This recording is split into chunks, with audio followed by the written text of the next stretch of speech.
Hello and welcome to the History of Africana Philosophy by G.K. Jeffers and Peter Adamson, brought to you with the support of the King's College London Philosophy Department and the LMU in Munich, online at historyofphilosophy.net.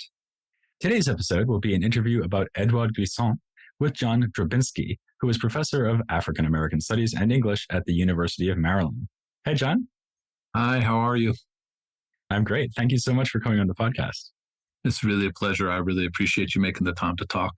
Well, no, the pleasure is ours because you are the author of the important recent book on Glissant, which is called Glissant and the Middle Passage. And we obviously encourage listeners to check it out.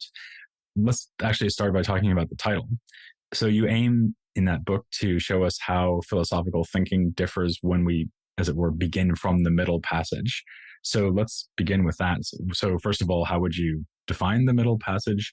And second of all, how would you summarize its significance to Glissant? Well, I appreciate you saying recent book. As you know, as academics, the book's a few years old and it already feels like, where's my next book? So I'm going to hold on to this idea that it's a recent book. Well, let me just say this about the title. Anyone who's published an academic book with a university press knows, and I assume other commercial presses too, you go through title transformations. The press doesn't always want the same title as you. I've been talking about this book for a number of years with the title Abyssal Beginning. I think presses generally like to have, in the case of this, like this book, it's a single author study. They like to have the author's name in the title. But Abyssal Beginning, and then the subtitle was Glissant, Philosophy in the Middle Passage.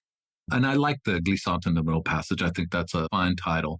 But this idea of abyssal beginning was really something that had captivated my theoretical imagination for many years.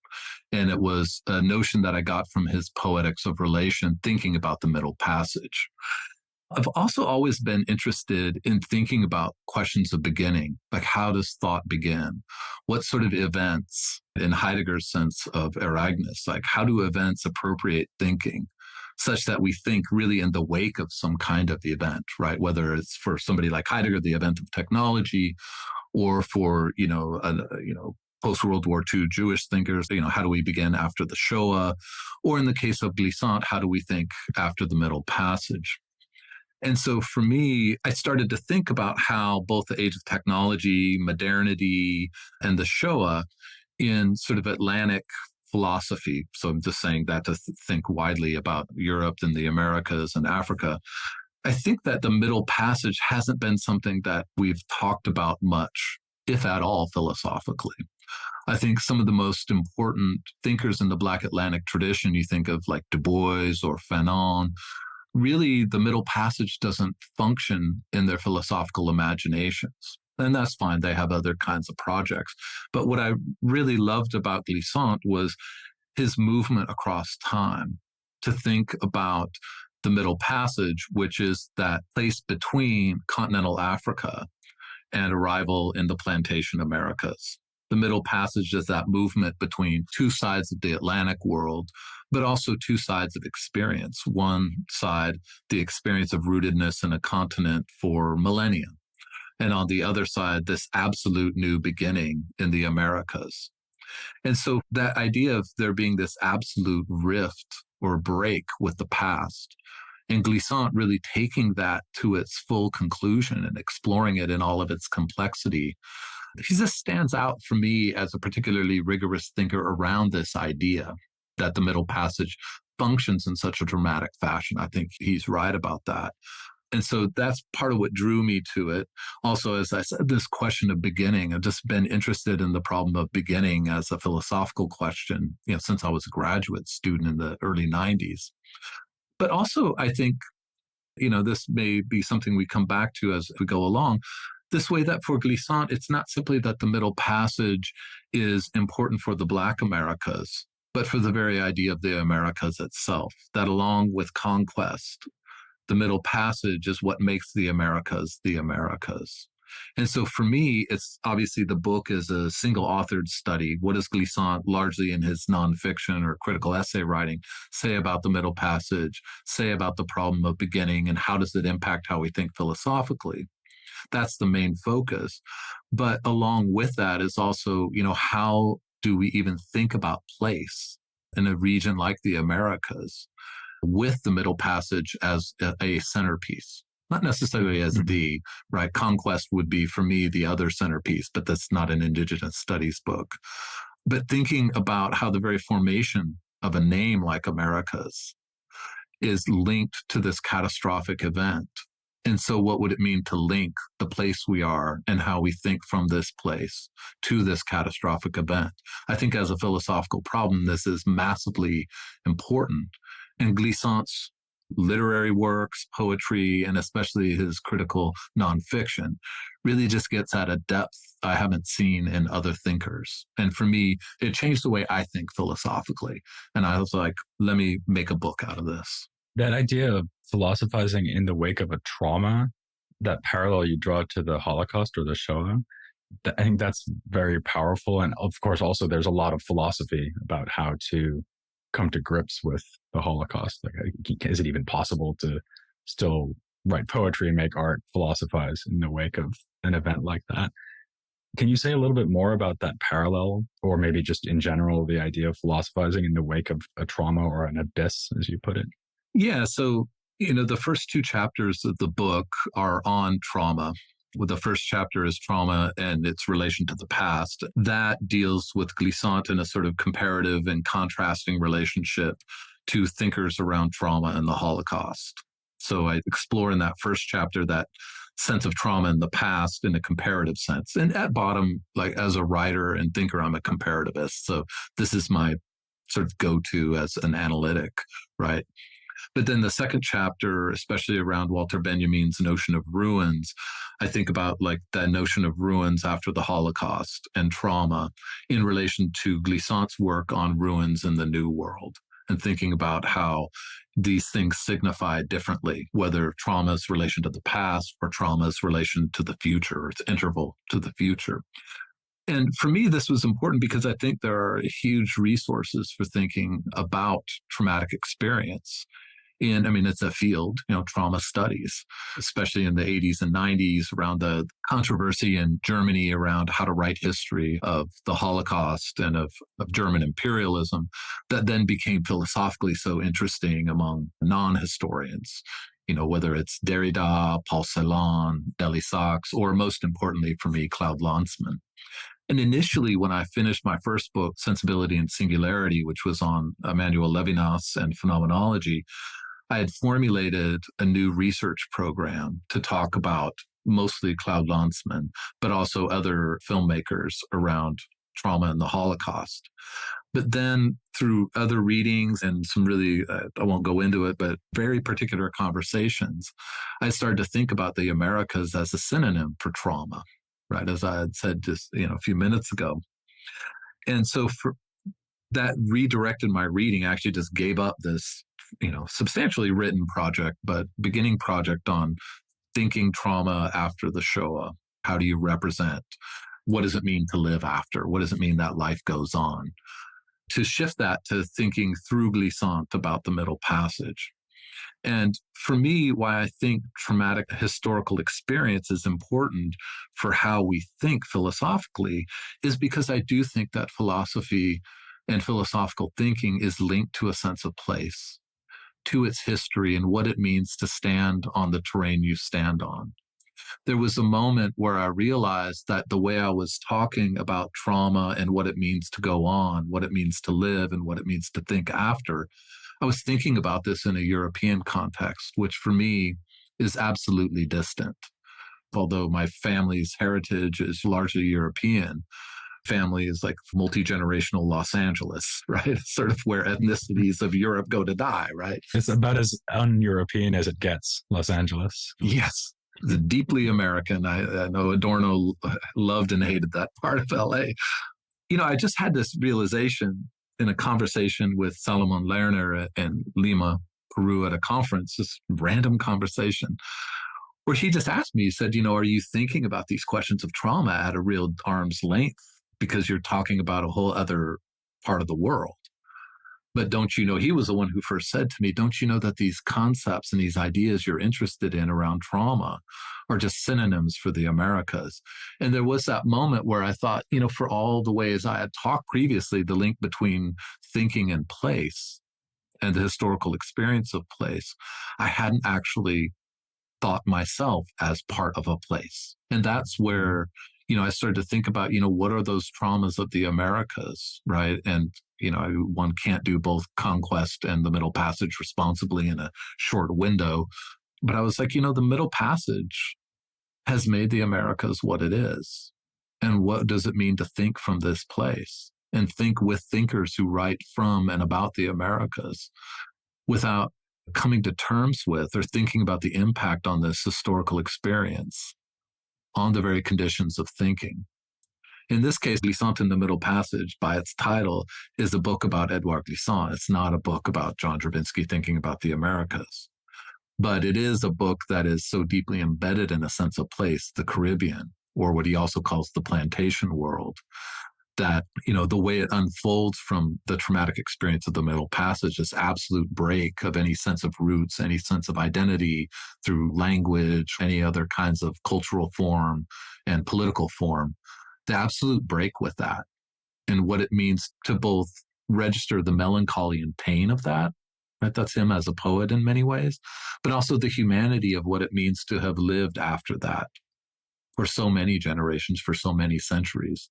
So I think what intrigues me about Glissant's engagement with trauma is how it's different than the Holocaust notion of traumatic experience and living after, but also the way that at the center of that is the humanity of those who lived after, right, in the plantation, under colonialism, and in the post-colonial moments.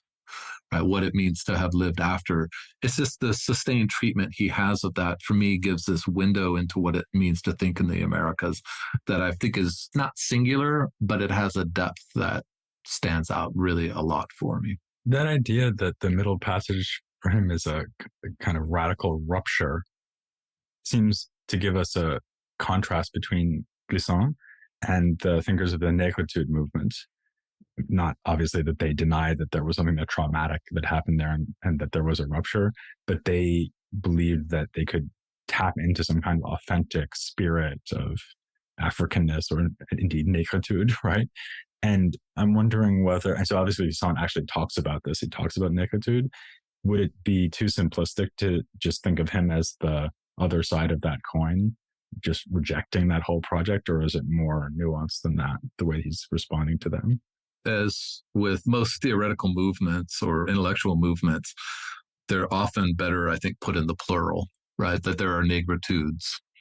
And there are some versions of negritude that I think are just so massively different than Glissant. I think Leopold Senghor, his vision of negritude is so deeply rooted in the vernacular life of Africa. I think that it's an absolute contrast. But I think his real interlocutor in this is, of course, Aimé Césaire, who with Senghor was, the most important figure in the negritude movement. I think there are some interesting points of breakage there between Glissant and Césaire. In particular, I always go back to, and it's in the book as well, Césaire's essay, Culture and Colonization, from the 1956 Paris Congress. I teach that essay all the time. So if any former student of mine is listening to this, oh, here he goes again about the 56 Congress. To me, the most important cultural event of the mid-century. But in that essay, there's that distinction Césaire makes that's central to a vision of negritude from the Caribbean perspective, which is that distinction between culture and civilization. And civilization is really where Césaire picks up Senghor's big idea about this big animating spirit or force or vital energy called Africa. But there's also cultural difference. That doesn't mean that Martinique and Senegal are the same. It means that they're animated by the same spirit. And I think that moment that Césaire says something about cultural difference is where Glissant steps in and pulls in a very different direction, right? And he pulls that notion of cultural difference in the South Atlantic world, so we call it the African diaspora, that he pulls it back to the archipelago and not back to Africa as Césaire does. And I think this is for a couple of reasons. I think one is existential and one is maybe epistemological. I think the existential for him is just that Caribbeans are not Africans, that Caribbeans have to be thought on their own terms, right? That he, as a Caribbean, wants to think the Caribbean as a region, as a ethno-racial category or identity on its own terms, and not look to a second or supervening explanation of identity and experience, right, to lay over that. That's very much Césaire's move in that Caribbean version of negritude. But I think epistemologically, and this for me is, and I'll try to be brief on this, but brevity is not my strong suit, sorry. But I think in some ways, the difference between Césaire and Glissant on this comes down to the question of what does it mean to work with traces? Traces for Césaire literally lead the diaspora back to its origin. That traces are literally a trail that one can cross back across the Atlantic. We can figure it on a map. Like undo the Middle Passage, as it were, sort of do the Middle Passage in reverse. Yeah. To reverse the Middle Passage. And in that way, I think Césaire, certainly it's true in Notebook, that he sees the Caribbean as a fundamentally abject space that needs some form of salvation, that needs some form of metaphysical and ontological intervention in order to save it. And that's what that undoing the Middle Passage, that moving back, does for Césaire. It has a redemptive power. I think it's very Christological that way. It's like this moment of really messianic force.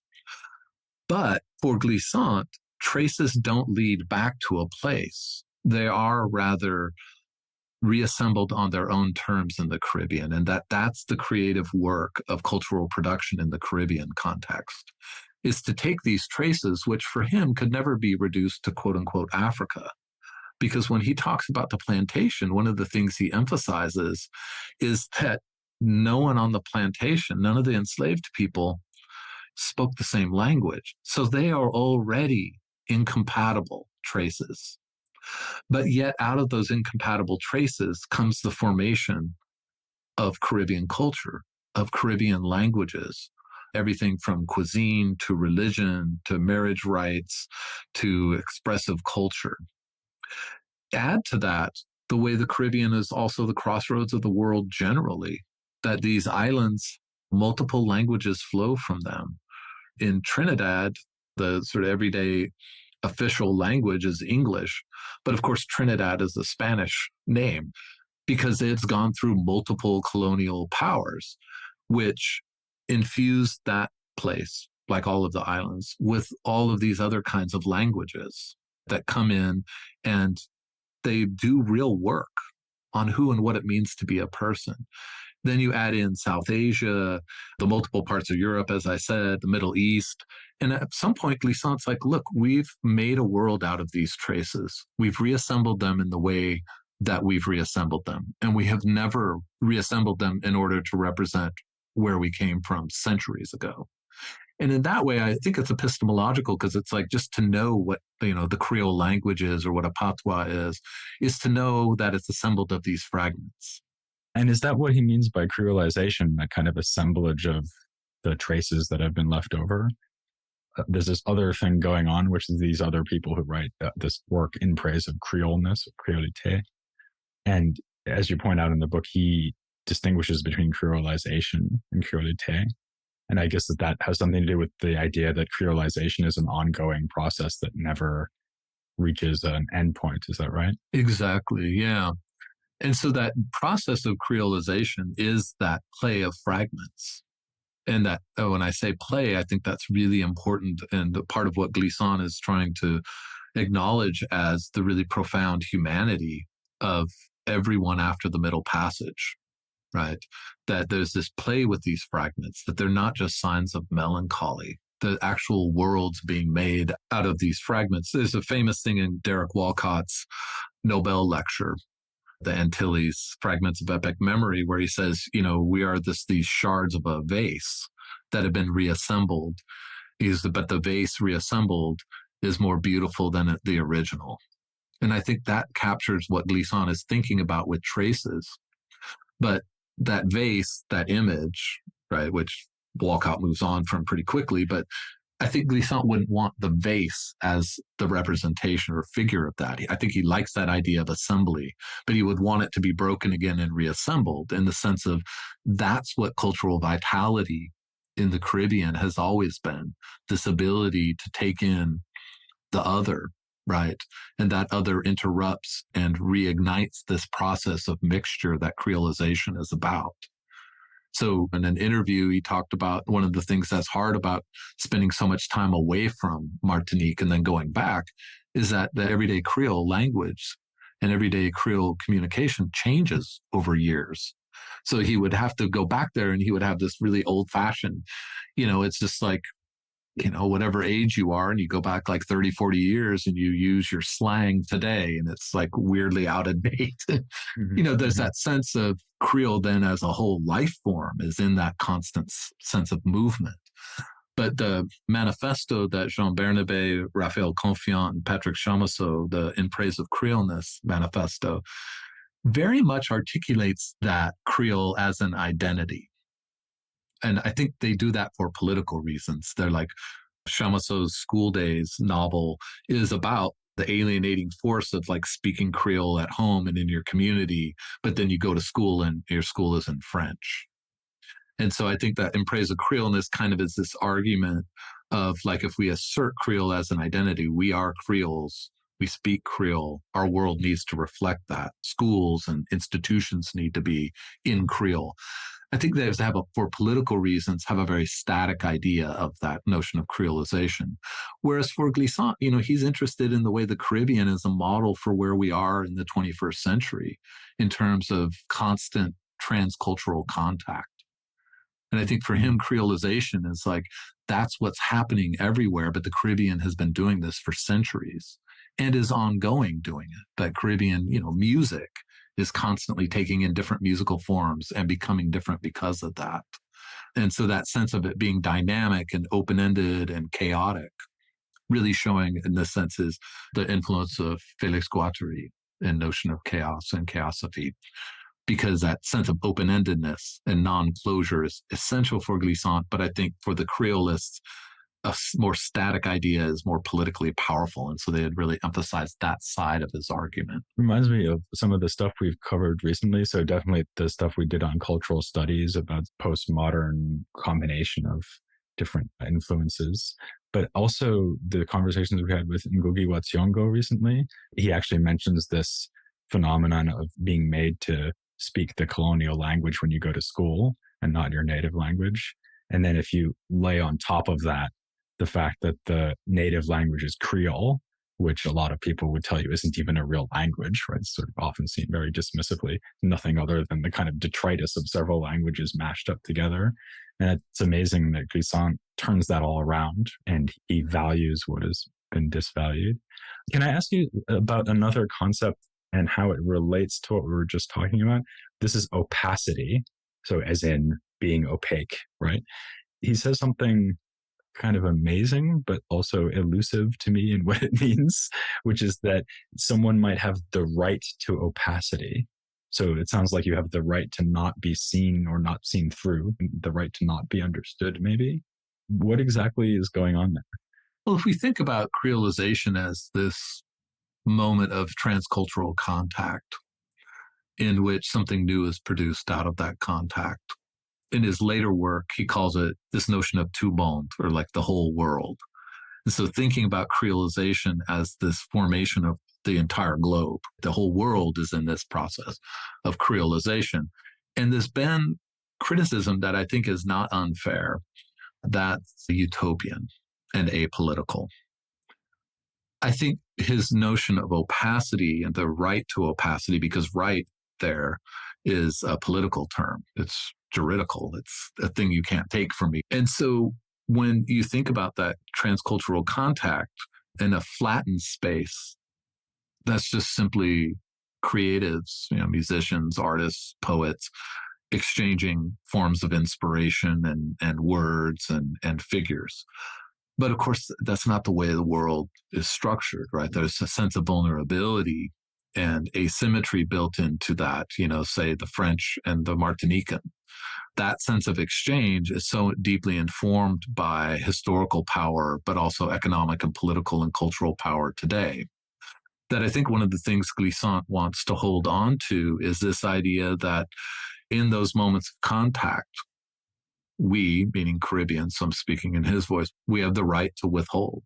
Maybe even better, part of what we have rights to is that part of us that can't be seen, that part of us that Caribbeans know, but non-Caribbeans don't. And I think there's a very deep kind of ethic to that, right? Part of it's the politics I just said, but also at one point he talks about the danger of contact and creolization is comprehension or understanding, depending on how it's translated. In the French, there is comprendre. And he emphasizes that prendre, right? To grasp, the idea of being grasped. And he says, for Black people in the Americas, this is an image of terror. Right? To be grabbed and snatched and pulled away and taken somewhere else. That's what comprendre means, right? It means to literally seize upon it, to be seized upon. And he's like, we have to find ways of articulating both why one would resist total transparency and understanding when we talk about creolization or cross-cultural contact, both why one would assert a sense of opacity and protectiveness, non-transparency, but also the way it already functions that way. That way that there is across real differences, however we configure differences. Part of what the word difference means is there's a part that you just don't understand. I mean, even just two individuals, you and I can explain myself for days. And there'll be parts of me that you don't understand. Right. And so the question, I think, for Glissant is when you're talking about identities and regions and global exchanges of insight and culture, how do we actually assert that right? Right, the right to our languages and the right to not be understood in a transparent sense, but the right to be seen, heard, and engaged. He also makes this contrast between the thinking that is characteristic of the archipelago and the kind of thinking that's characteristic of the continental. Is that a related point? So is the idea that, if you're a continental person, there's something you'll never quite get about what it is to be an archipelagic, if that's the word, person, and vice versa, I suppose. I think so. But I think that the way he would tweak that is to say that those of the archipelago who understand themselves as archipelagic, which is already a series of qualifications. Césaire was a continental thinker, right? That's the whole point of negritude. Because he wants to identify with Africa, which is a continent, and precisely not with the Caribbean, which he thinks is debased and needs to get back to its roots. Yeah. Okay. And so that root of Africa, what he called civilization in the 56 essay, that notion of civilization is the root from which everything grows, right? So Glissant would say, I think that the archipelagically attuned thinker, of which he is the innovator, the theoretical level, they don't have the delusions of people who work on a continental model.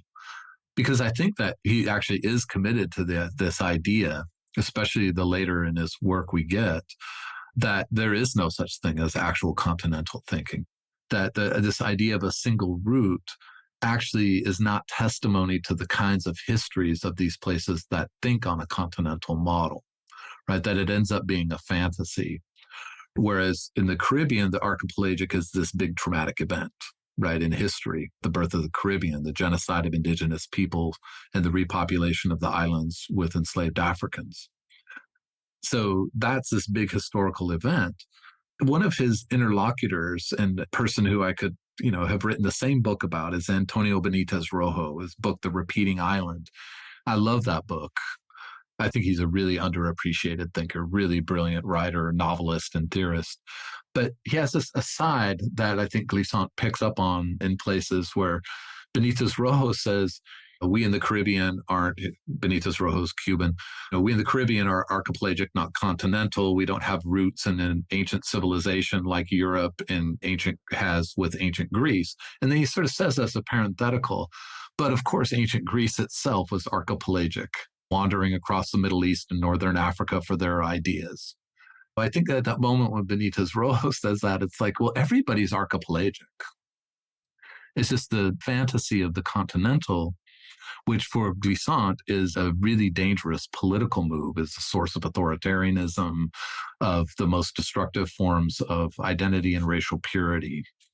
In the end, like Europe doesn't have, and Africa doesn't have an actual continental sense of a single root. Again, because one of his big influences, in addition to Benitez Rojo, is Deleuze and Guattari. This is the origins of fascism, is the single root, right? And it's the rhizome that actually both phenomenologically describes the being of people, but also the being of our historical experience. And I think Glissant very much picks up on that, but it's just going to resonate differently because he's writing that from the Caribbean as a direct description of the archipelago, rather than Deleuze and Guattari trying to undermine sort of May 68 style, all of these post-war fantasies of French identity. One thing, just stepping back from all the kind of details of this theory, one thing that I wanted to ask you about in closing is, I guess, the way Glissant thinks and writes, because it seems very characteristic of him that it's full of these images, like archipelago, so the one we've just been talking about, but there's a lot of them, like the shoreline, the mangrove, the sea, the ship, right? The slave ship, obviously. And on the one hand, these read kind of literally. I mean, the middle passage is literally about slave ships coming across the sea. But on the other hand, they always have this additional meaning.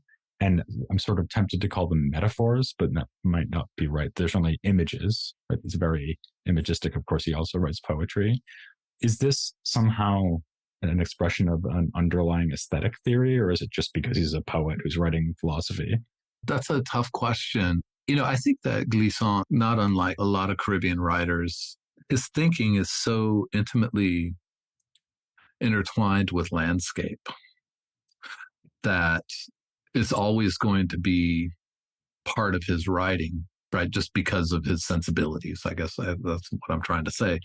But also because I think that for him, the Caribbean landscape is its own kind of epistemology, right? That the mangrove, which is a rhizome, it has multiple roots and it lives at the shoreline. It's not killed by the sea. It's not killed by salt water, right? It lives in the brackish. It lives in the salt water. It lives in the sand.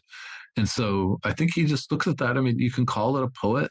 You can call it just a reckoning with the way identity and landscape are so entwined. It's like there's a whole theory of the person right there, sitting on the beach and seeing this tree thrive, right? Just in ways that you think it shouldn't be able to, in the way that, so maybe it is a metaphor, in the way that enslaved Africans never should have been able to survive this level of trauma.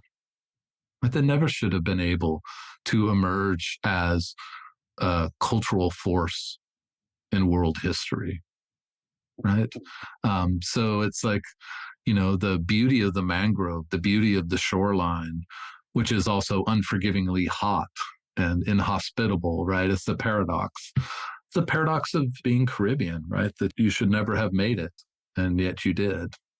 Not only made it, but thrived and became something really beautiful. That's great. So actually, those are all the questions we had about Glissant. But there's one other thing I thought we could discuss. And actually, it goes back to identity. This is what you were just talking about. So you're not from the Caribbean, neither am I. In fact, we're both white American men. I mean, you're someone who's been working in African American studies for the better part of 2 decades. I can't say that, but I mean, I've been doing this podcasts on Africana philosophy together with GK for years now. How do you feel about the position of being a white man who's working on this kind of material? It depends for me on how you mean that question, because there are lots of ways to think about the question. It's like, you may ask it in the way of, why is John, a white man, talking about Glissant when there are Afro-Caribbean writers writing on Glissant as well? That's, you asked me, and so I came to talk. So, I mean, that's one level of question. I think, you talk to everybody, hopefully, at some point. You guys have such an extensive podcast. I have to say, I have a lot of numbers envy when it comes to y'all's podcast. It is starting to feel like I've talked to absolutely everybody, I have to say.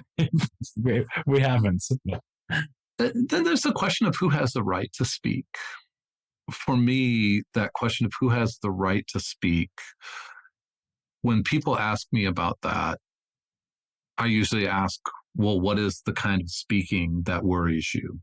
around racial identity, right? That me as a white person who works with Black materials as a teacher and scholar, what kind of speaking would be worrisome? And usually what people mean by that, maybe you have something particular in mind or other people have other things in mind, but is, speaking for other people, right? Trying to articulate what the Black experience is. And that's not an interest of mine as a writer. It's not within my purview, my capacity, or even my ethical horizon to do such work. However, working with texts, I think there's a standard. Like, how well do I work with the text? Do I do good intertextual work? Do I do good comparative work? Is the scholarship solid? Do I do close readings? Do I take him seriously as an intellectual, right? A Black writer. Glissant, I have a book I'm finishing up on James Baldwin, same question. So I think that's part of it, like, have I been a responsible scholar? I would also say that, and I'm not sure how this fits into the question, but well, two things. I had said this a little bit at the beginning. The Middle Passage, and the way Glissant talks about it, the Middle Passage made the Americas. And I'm of the Americas, and I'm not of anywhere else. And so for me, this is something that I think we all need to take very seriously and think very hard about, whether we're intellectuals or just casual people in conversation. And so in that way, I think that both there's an imperative to think about it, and that I don't know what it would mean to say that I don't have anything to learn from Glissant or from a Black writer about anti-Black racism in the case of Baldwin, the Middle Passage and the Plantation in Glissant. Obviously, Glissant's one of the great intellectuals of the 20th century. He has everything to teach us, right? And I think us has to be thought expansively. I think anybody in the world, but I think especially somebody in the Americas, it's all but required reading, certainly required thinking. So I don't know if that's exactly what you had in mind. I'm curious how you think about this, because I don't feel defensive about it at all, but I also feel like the precision of the question and the particular ways that it resonates are so different. Yeah, that's a good point.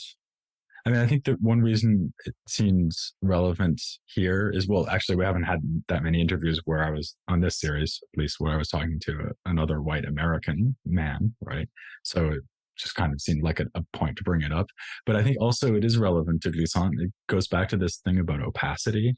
So if you think that part of what Glissant is saying is, well, look, I have the right to not be fully understood. Often we think that the academic's job is to fully understand and maybe then convey what they've fully understood to an audience which hasn't read all the books and had the time and luxury and privilege of doing what we do. You could say, well, are we somehow, to put it really provocatively, are we violating the right to opacity in the sense that we're claiming for ourselves the ability and the right to do exactly what he's saying that we can't actually do?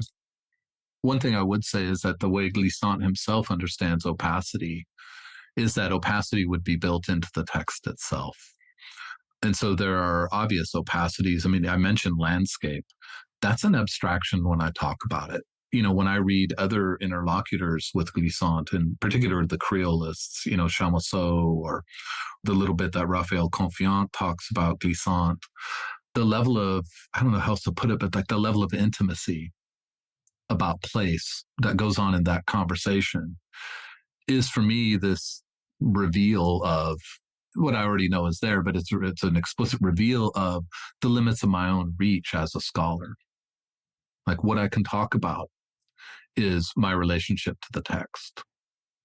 But the text has a relationship to itself and its own place in the Caribbean that is not the same as my own approach to it. Truth and method, I take Gadamer's articulation of the hermeneutic situation really seriously, that the text speaks to us, but we also speak to the text. And that when we write and read and understand and reflect that understanding in our writing, it's about that event of how we meet the text, how my voice and the text's voice meet. But if you think about like the way a voice goes out from my body and out from the text, that also means something lies behind it. And so I think where, this kind of thing would get really sketchy and really questionable is in those moments of exceeding that limit that the text already inscribes and that limit of the hermeneutic situation, which for me is just built into the very event of reading, but also reflected in the way different kinds of scholars engage something like landscape, something like Creole language. I'm not a Creole speaker. I have some of the Creole translations of Glissant's poetry, and it's interesting to read and see what I can and can't read. It's these experiences of opacity and revealing. And so for me, that play is part of the multivocal scholarship that some scholars say different things. And that for me is a good. But I guess in the end, what I'm most concerned about is, am I my best scholarly self in relation to Glissant's texts, which he has made available for us to read and think about?